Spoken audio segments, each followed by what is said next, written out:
Mm-mm. Okay, hello everyone. Thank you so much for joining us today. My name is Alana McGovern-Register, and I'm the curator here at Silver Plume Exhibitions. We are really excited to be hosting these webinar classes to help connect you with some of the paleo artists that we have had the pleasure of working with as we build and tour our exhibitions. We're going to be recording this session, and it will be up on our website if you would like to reference back to it. This is just the first session in a 4-part series that will walk you through the complete process of a work of paleo art. So please tune back in on Monday, April 27th at this same time for session 2. We will then post pre-recorded sessions 3 and 4 at about 2 weeks after that. So please check back on our website, www.spexhibitions.com/additional-resources for more information and for a full schedule of our past and upcoming events. So I guess my slideshow is started here. You see the screen. So I'm really excited to learn from Mark Hallett, who has been working as a professional paleo artist since 1974. And today he's going to give us an introductory lesson in how he creates his detailed lifelike works of art. So, but first I'd like to give you a little background on the artist himself. So let's see, let me get the slideshow going. So Mark's artwork is very well known in the natural history world and can be seen in many publications, magazines, and books. This book, Sauropod Dinosaurs, was recently released and is an absolutely beautiful book with a high level of scientific knowledge. I know Mark is a huge fan of sauropods and has made quite the study of them. So please check it out from your favorite book retailer. Mark has also contributed to the artistic development of characters in movies such as Jurassic Park and Disney's Dinosaur. And then we at Silver Plume Exhibitions have known Mark for many years as he is a featured artist in 2 of the exhibitions that we manage. He has several pieces featured in Tiny Titans, Dinosaur Eggs and Babies, and will be a part of a new Allosaur component that was going to launch this summer, but it has been postponed for now. We'll be very excited to announce that as soon as we have it rescheduled. So then, oops, too far. Here is Mark's work as featured in Dinosaurs Take Flight. He was kind enough to submit his original works for tour with this exhibition. So if you can catch the show in person someday, you can get right up close and appreciate the detail of Mark's work, including in this famous piece here, which is Dinosaur into Bird. So you might wonder what makes Mark such a well-known name in natural history art. Well, there are 2 facets of paleo art that separate just a drawing of a dinosaur from work that is truly excellent, and those are science and artistic skill. And I believe that Mark exemplifies both of these. And I just have to say that this is one of my favorite pieces of paleo artworks. It's a piece that really makes you feel like you're about to get stepped on.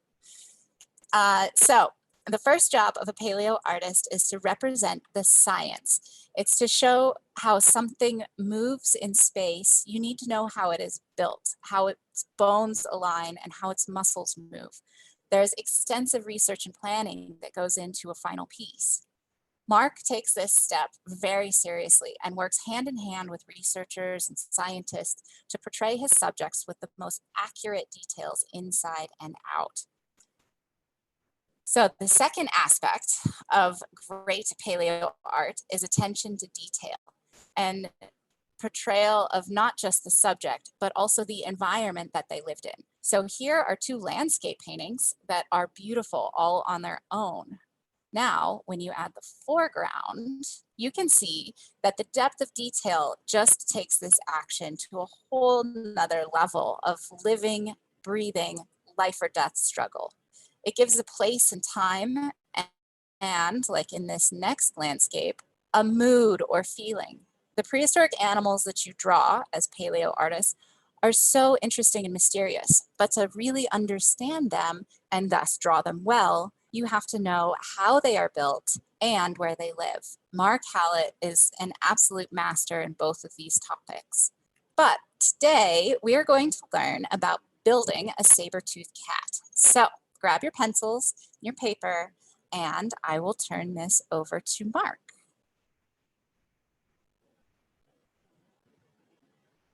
Thank you, Alana, for that wonderful introduction. I'm so pleased that all of you are sharing your time with me today, and I look forward to your questions very much. As you see, we're looking at the original artwork that Alana chose for the lead into the saber-toothed cat. This is Homotherium serum, which lived in North America and many places up until about probably 10,000 years ago. And it gives you some idea of the direction that we'll be taking in learning to draw a saber-toothed cat. What I want to do today is to start working with you on the very basics of taking simple shapes in building a form like the kind that you see over here. What we're looking at over here is actually the model of a tiger with a saber-toothed cat skeleton and back. But since I don't have a saber-toothed cat model for that purpose, we'll use that as a stand-in for just a second or two. But at any rate, as I do in my illustrations, what I want to do is take you through the actual steps that I go through when I'm reconstructing a prehistoric animal like a saber cat. And in this case, we're very fortunate in that saber-toothed cats are quite similar anatomically in many ways to living tigers and lions of today, which is one reason we're using the model. There are some differences too, and here and there, I'll inject a little bit of paleobiology and anatomy because those are two subjects that I love very much that will help enliven the presentation. So let me take this out of the way for starters.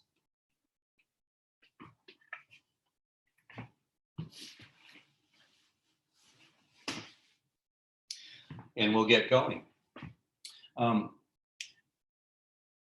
In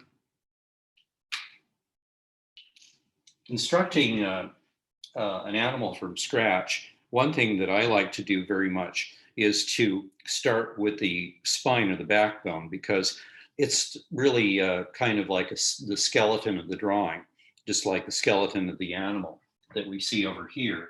And it forms the basic starting point from which we hang all of the rest of the drawing.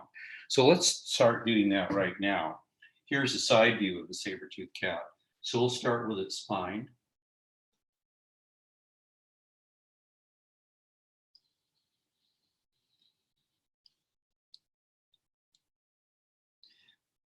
And with this, I'm going to assume that the basic shapes are very similar to a series of circles or ovals and sometimes cones. So let's start with creating the basic main overall shape, which is the abdomen or the rib cage of the saber-toothed cat. So one big oval for that. Next, a series of smaller ones for the upper leg or the thigh. Hey, Mark. Yes. Could we get you to do just a little bit darker? Do you have a darker pen? I can see it somewhat well enough, but that may not be working as well as I thought. I'm very sorry. No worries. It's just we want to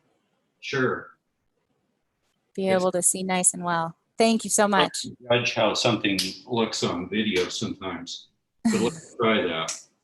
Okay, let's go to a black now, and I'll just retrace my steps a little bit.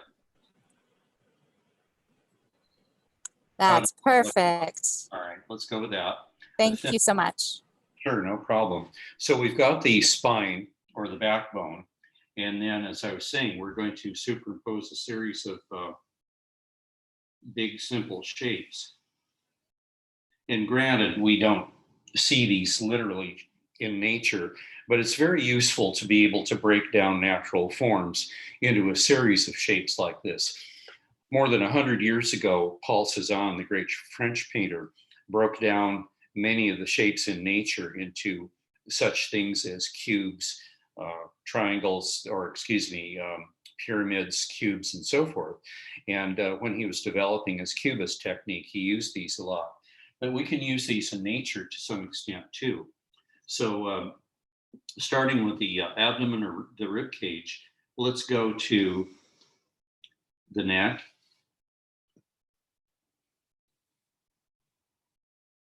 The upper part of the hind limb or thigh. The shoulder blade. Saber-toothed cats, by the way, were different from modern large cats like lions and tigers in that they had extremely well-developed, hyper-developed shoulders and forelimbs in order to rear up and take down or pull down prey. So this is one thing that makes them a little bit different from the cats that we're more familiar with.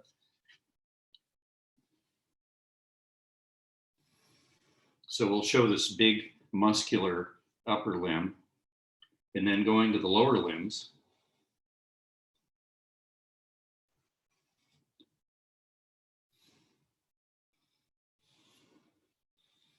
You can see some of the differences here. Next, the bulk of the abdomen, the part that contains the internal organs, is basically an oval too. So you can see that we're getting the animals visualized mainly by breaking it down into its basic shapes. This area, the wrist, could be really thought of as kind of a cone shape. Same for the hind limb. And then for the paws, let's go with some little half spherical shapes like that.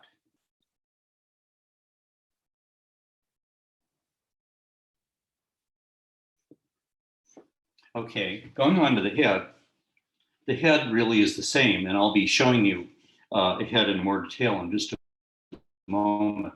But starting with a round shape for the skull, a cheekbone area, a whisker bed, the muscular part of the jaw, and then finally, let's put an eye in as a reference point for now. Maybe a cylinder for the top of the muzzle. Let's put his upper canine or saber in for now. Another for the lower jaw. You can see how, in a simplistic way, we're achieving the overall effect of how the animal looks. Okay, so now that we have that, let's go to the head for a moment and see how that would work. We'll be doing kind of the same things, but we can show them in more detail.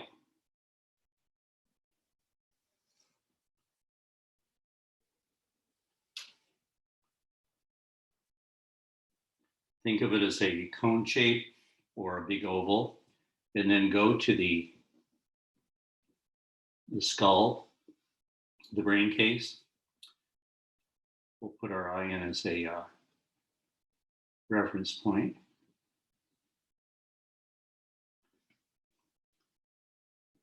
Okay, big cats have two spherical or hemispherical areas right over their eyes, so we'll just put that in. The bridge of the nose, another sort of cylinder shape. The whisker bed.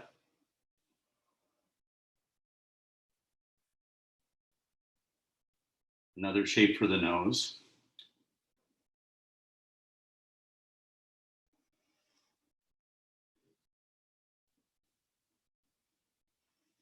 The area of the cheekbone.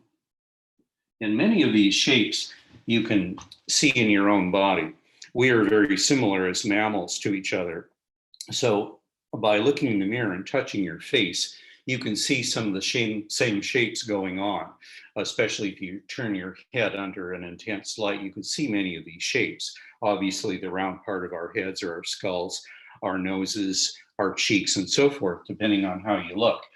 By the way, if any of you have a cat as a pet, that's a perfect opportunity for you to observe these shapes in spite of the fur and the pattern your cat may have. And we'll be going into this a little bit later. So let's do the lower part of the jaw.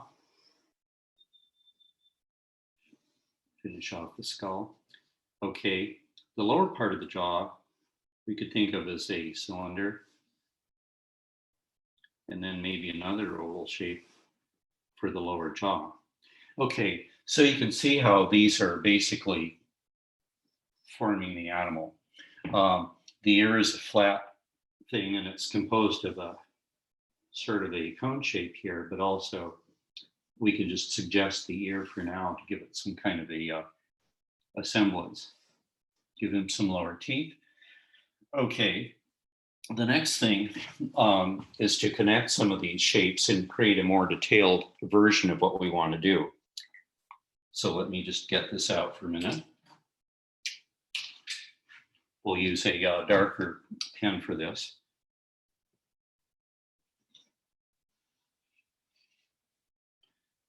In here, what I'm going to do is take these shapes a little farther based on my knowledge of what the cat would look like, and indicate some of the more natural forms. One of the things that are important when you're drawing animals is to note what I call landmark areas. For example, in the case of this tiger model, the elbow, the knee, the wrist, the heel, the top of the shoulders, the top of the pelvic arch here, the head, and the rump area are key areas that are kind of like landmarks, as if you were looking at mountains in the distance, and even though there were clouds passing in front of them, or if you were looking at a tide pool and you saw the rocks, even though the water is sloshing around them, these hard areas will reappear time and time again. So even though on an animal's body, muscles are obscuring the way the body looks, these are things to remember when you're drawing. So let's go ahead and just finish these off. Here's the landmark area here, an elbow.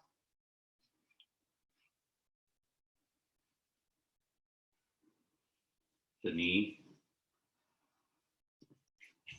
The heel. We pretty much have that. Let's finish off the head a little bit, and I'll do the same up on the upper drawing. Hope that my filter doesn't run out of ink.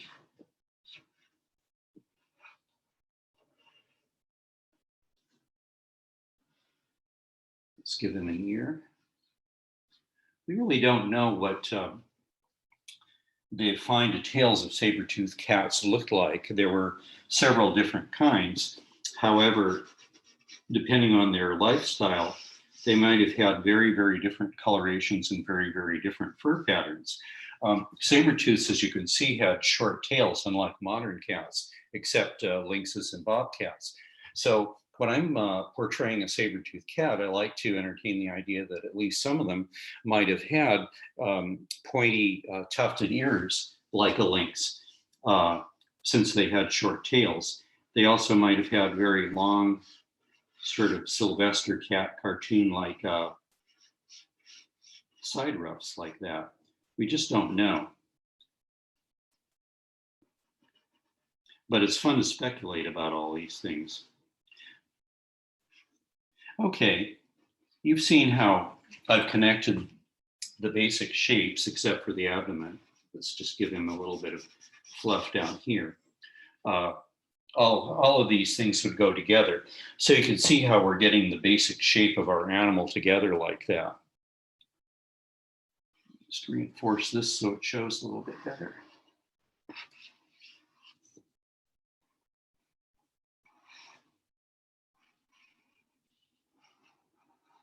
How's that looking, Alana? Is that showing up pretty well?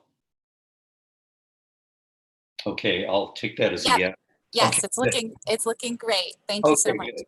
All right, so let's do the same thing for the head now. We can show in a little bit more detail.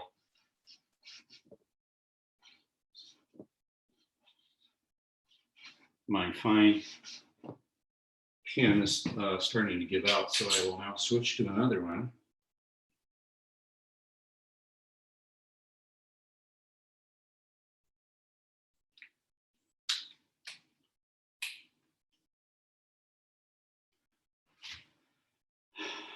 Sharpies are great until they run out. So let's give him a side ruff, like Sylvester the cartoon cat. By the way, there were tigers that lived in the Caspian Sea area of Western Russia that actually did have very, very long side ruffs like that. They were called Caspian Tigers. And unfortunately, they're no longer with us today.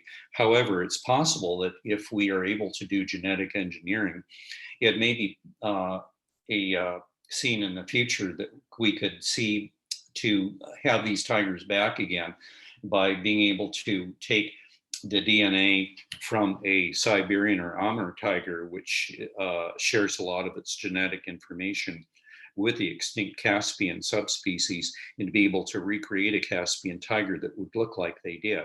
We just don't know about their individual behaviors or other paleobiology, but we could once again have these tigers roaming around the marshes of the Caspian Sea and the Sea of Azov and the other areas in Western Russia, which I think would be very exciting.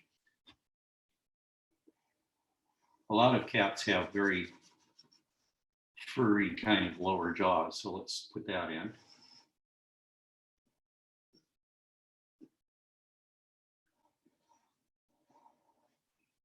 Cats have very elegant kind of little S-shaped curvatures on their noses. I like to do those. It's one of my favorite parts about them. Also, they have wet mucosal areas that create a fine dark line. The ears are an area that have a lot of extraneous fur and fluff on them. Saber-toothed cats also had a very high crested skull. So this helps us to be able to make it look a little bit more accurate. And of course, like a lot of other cats, they had lots of fur on the sides of their necks. Let's continue by giving him a little bit more mucosal area.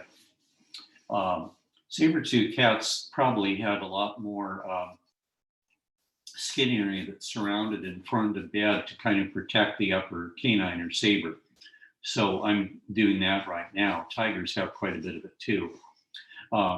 It's possible that this area may in life have actually been fairly thick, and when the mouth was closed, the saber would have been folded up in some of this very thick skin tissue, semi-dry. But we just don't know right now. Some of the teeth would have showed a little bit, and then also the tongue.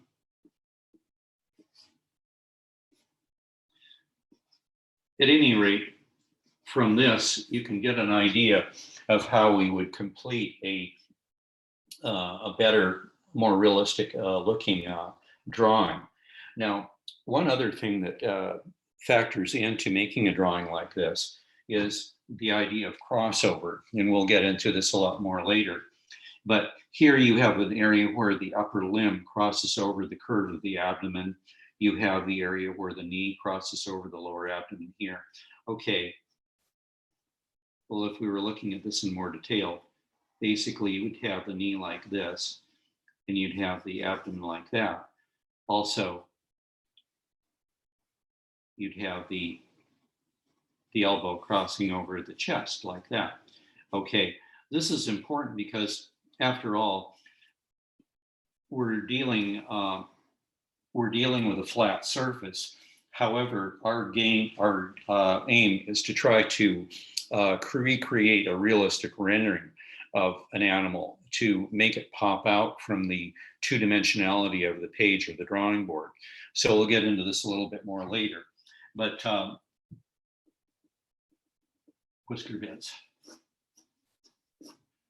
But what I want to do now is to switch to that for a moment. So give me a chance and I'll flip this over.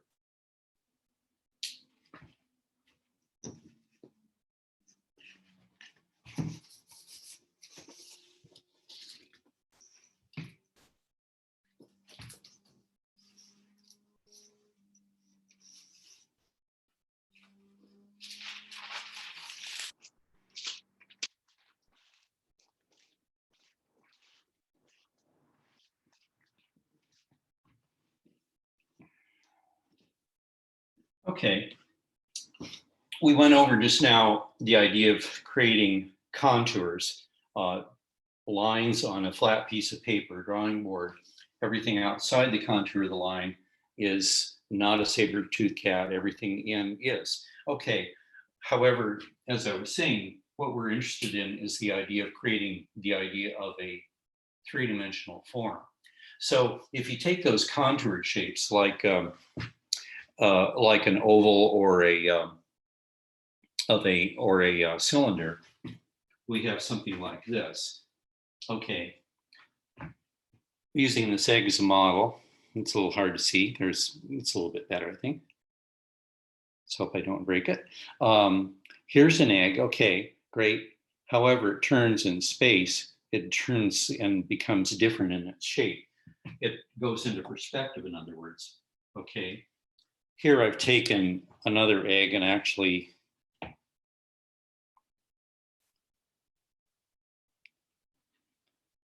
drawn lines on it so you can see that. Here's the egg in profile, but what happens to it when I turn it? See, it goes into perspective. The dotted lines go along the top, and then there's a circular line on the bottom, but you can see how that changes, how the egg foreshortens. Here's another instance.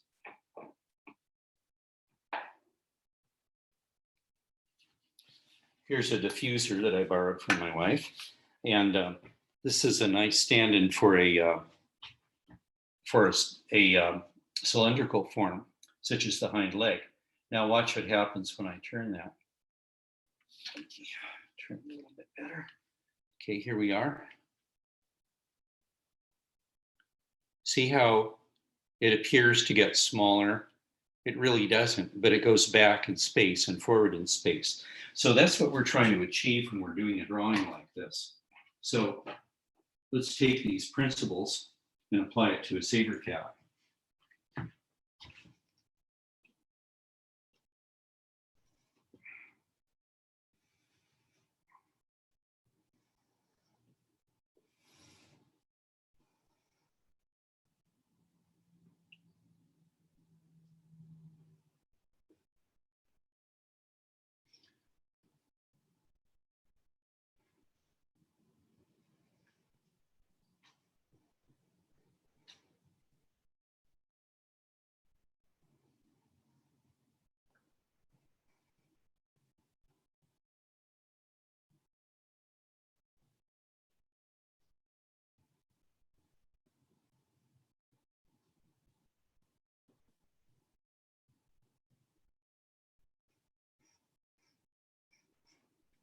Okay, you can see what I just said with the model, but here's again what happens when you have a contour drawing on a flat surface. But if we're trying to make the contour come alive and become dimensional, hop off the background, we have to take into account the idea of perspective.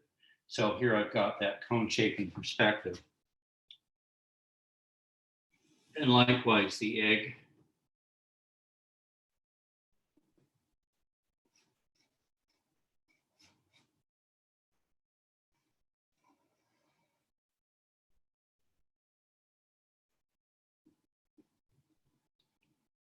What happens is that it becomes smaller and shorter. Okay, if we're going to do that with a saber-toothed cat, let's put in the backbone or spine. Now this is shorter than it was in the original drawing because it's going back into space.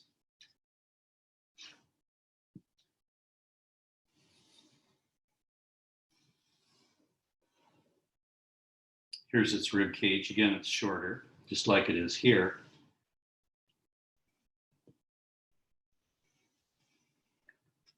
And let's do some of the upper limbs. And again, taking into account that as ovals, they'll get shorter as they go back in space.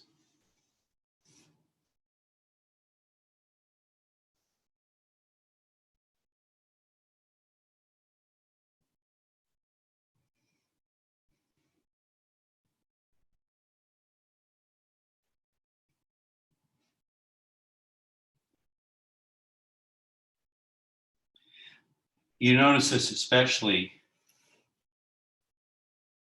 when you figure that we're showing the animal in dimensions. So if we want to start showing the parts of the animal that are dimensional in the background, these get even shorter, and they also change positions in space. So here's the hind paw. Here's the other side of the shoulder blade, the upper part of the limb. I won't show all the lines because it'll look a little messy and complicated, but you can see how things are starting to change.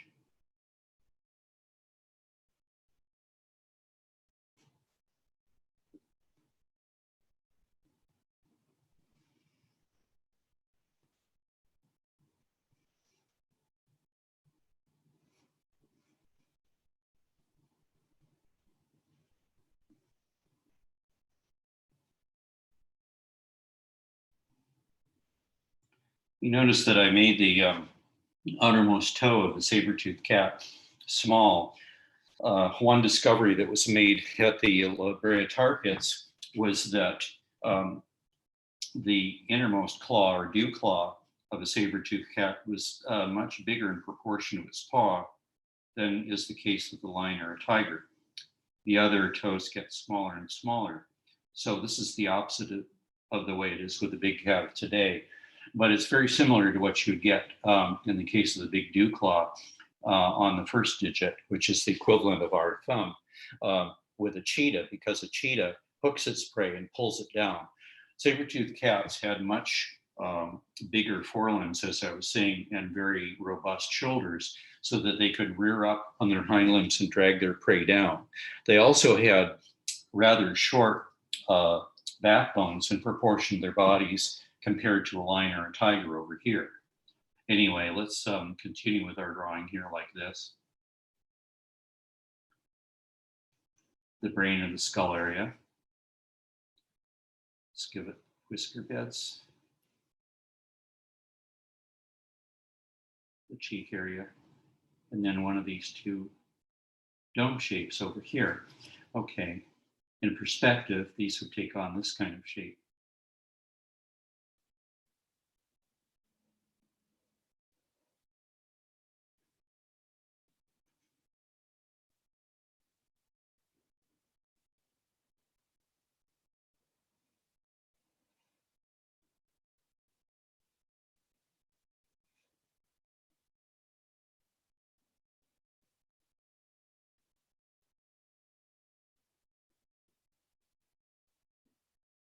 Let's give him his ears.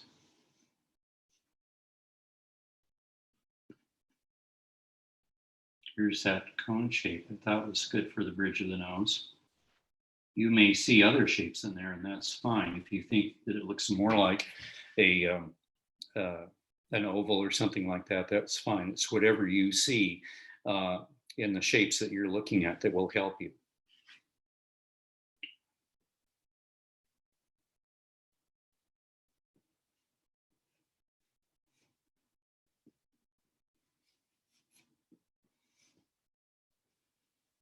This tail, although it's short, is going to get even shorter because it's going back in space as well.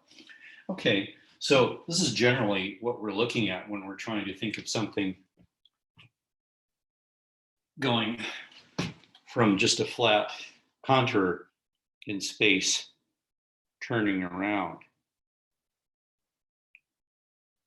You can see how these shapes change and how they telescope or become shorter and shorter, or what we call foreshorten.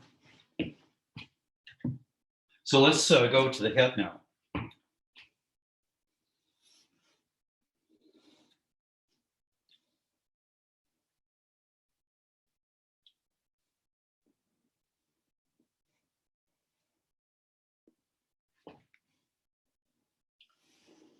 cheekbone oval, the lower jaw, the whisker bed, the area over the eye, and then give it the corresponding one that's going farther back in space.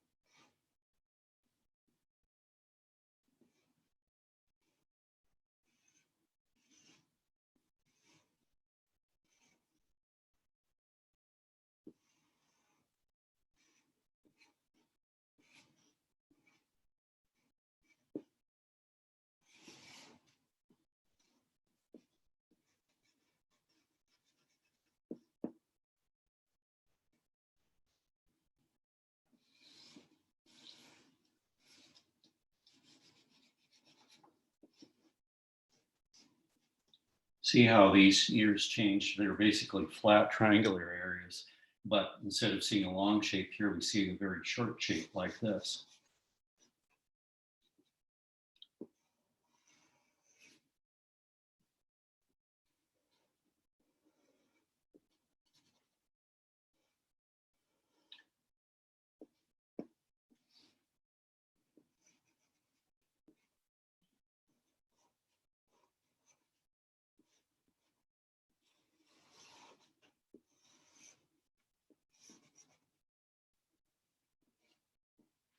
So you can see how our animal takes shape by doing things like this.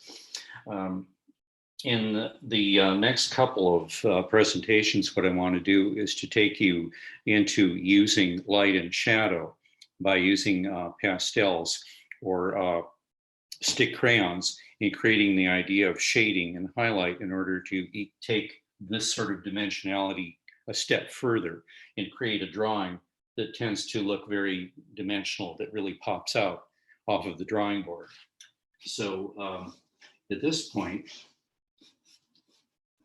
this ends our first presentation.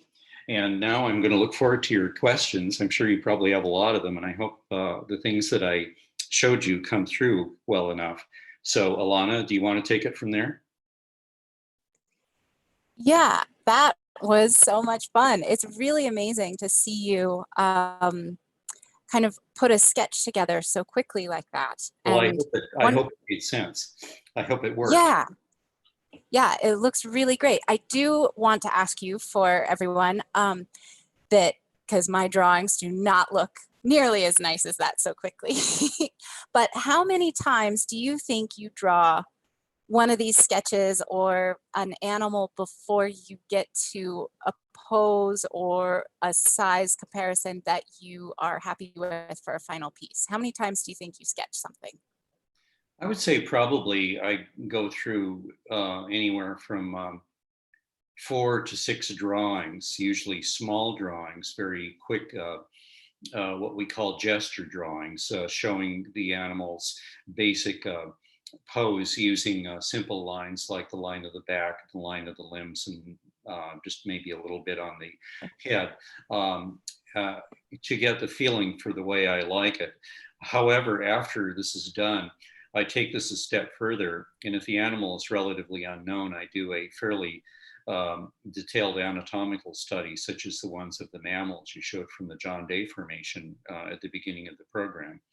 Also, I like to do a drawing once I've chosen the pose that I like, showing the light and shadow, because the fact that I'll be showing the animal in a particular situation, such as a tropical rainforest or maybe a dry open plain under the hot sun, will determine where the shadows will fall. And I often quite often depend on things like models to give me a sense of perspective as well. And that's why models such as this tiger are good, because we tend to see things in a certain way, but if you have a smaller model, it tends to help you to visualize how something looks in space. It's especially important when you're doing with dealing with animals that have complicated armor patterns like an ankylosaur or such as the shield on the head of a triceratops, because this will change the perspective very much the way that I've shown here. So if you have a model, this will help you instead of having to just make it up in your mind. Thank you. Sure. I also wanted to mention, because I forgot to mention this, that the people that are tuning in from home can also ask questions. If you're on Zoom, you can go through the Q&A button at the bottom. And if you are on YouTube, you can do the chat stream that's there and ask some of your own questions. And then the other thing that I wanted to mention is if anyone wants to share their drawings that they've created thus far, we're going to have the hashtag Saber-Cat, SABERCAT up. And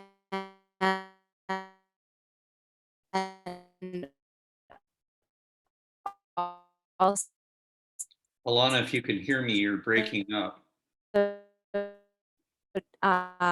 Share on our, if it didn't, did we all just read internet? I can hear you now. You were Right, breaking up into a series of electronic tones. Okay, so just to rephrase, we have hashtag Saber-Cat going.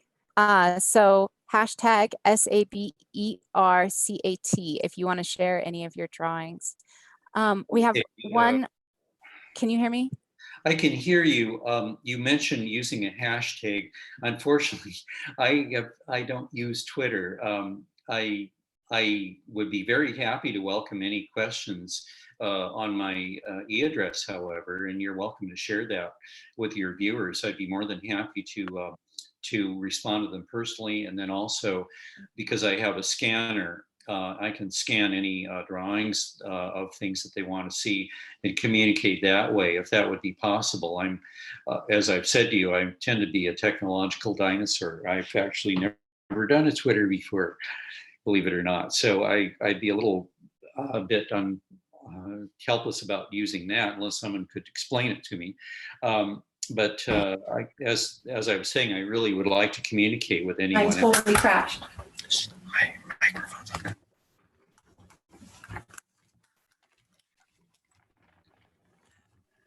Hey, Mark. We're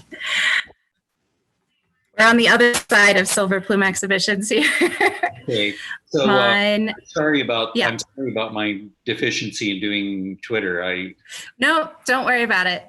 Don't worry about it. So anyway, do we have any other questions? How big is the model? Oh, how big is the model in your collection? Well, depending on which model, I have so many. This, oh, I guess you can't. Oh, yes, you can see this. Well, you can see how big the model is. It's about from nose to tip, probably 14 to 16 inches long. I have a lot of smaller models, and the Papo company of France creates extremely good lifelike smaller models that are about this long. Oh, how big is of, say maybe about 4 or 5 inches of big cats, elephants, etc. Almost any animal that you want to see. And these are great because you can position them under natural light and see where the shadows would fall. If you're doing something like a spotted coat on a cat, you can actually turn it around, see the perspective on the spots. So I use these all the time. So, Mark, I actually misread the question. It was actually, how big is your model collection? Oh, I see. Okay. Yep. Oh, yeah. Sorry. I never thought of that. I probably have, probably several dozen models. I would do a rough guesstimate and say that I have probably around 50 of the animals like this. Also, I have a collection of cat skulls of saber-toothed cats, Ice Age lions, and other things that have been cast in polyester resin. So I use these for getting details if I have to show a head or a neck or something like that. So probably at least about 50 models in all. And that's wow. as I order off Amazon. I call these my That's toys. Great. Yeah, great. Well, we have one other question about how much muscle is too much muscle around the shoulder area. You were mentioning that the shoulders are larger than modern day cats. And Oh, yes. so, I would say probably a saber-toothed cat had something like maybe at least 15% more muscularity to its shoulder and its forelimbs than a tiger or a lion. One thing about muscles too, and this is a cautionary idea, is that when you're drawing the muscles on an animal, be sure to remember that not all of the muscles on an animal's body or on a human body flex at the same time. This is a problem when you look at superhero drawings. You see superheroes that show all of their muscles flexing at the same time. And so in the case of my arm, my triceps is not going to bulge out when my biceps does. Likewise, my biceps is going to go slack when my triceps bulges out. So this is something you have to remember about rendering animals. nice. Not all the muscle bulge. Very good. Let's see. We have a few comments that everyone really enjoyed drawing along, that was really fun to see you Great. drawing live. I hope they were able to follow it. Yeah, and then let's see. Oh, here's a good question. How do you determine the proper width of an animal's body when most skeletal reconstructions are flat on from the side? You always see them drawn just from one direction, yes? Well, the solution to that is to not only rely on one side view of the skeleton, but also to draw for yourself top and front and back views. I do this quite often in the case of more unusual animals like dinosaurs. For example, with sauropod dinosaurs, there was a group of sauropods that evolved towards the very end of the Mesozoic period, the age of dinosaurs, that had extremely hyper wide rib cages and abdomens. So, so that's why you have to be able to draw these for yourself and not just rely on one view. Getting a sense of its dimensionality is terribly important. So that's why models are often very good. You crashed over there. Okay. Well, great. Thank you. Thank you so much. Is there anything else that I should mention? Or if they want to see this again? Yep. If you want to see this again, anyone following along from home, you can check it out on YouTube or check the links through our website, our Silver Plume Exhibitions website. And tune in on Monday, where we take these drawings another step further with Mark. We're really excited to have you join us, Mark, today. This was awesome. Pleasure. Thank you so Goodbye, much. everyone. I'm so happy I could share with you, all of you.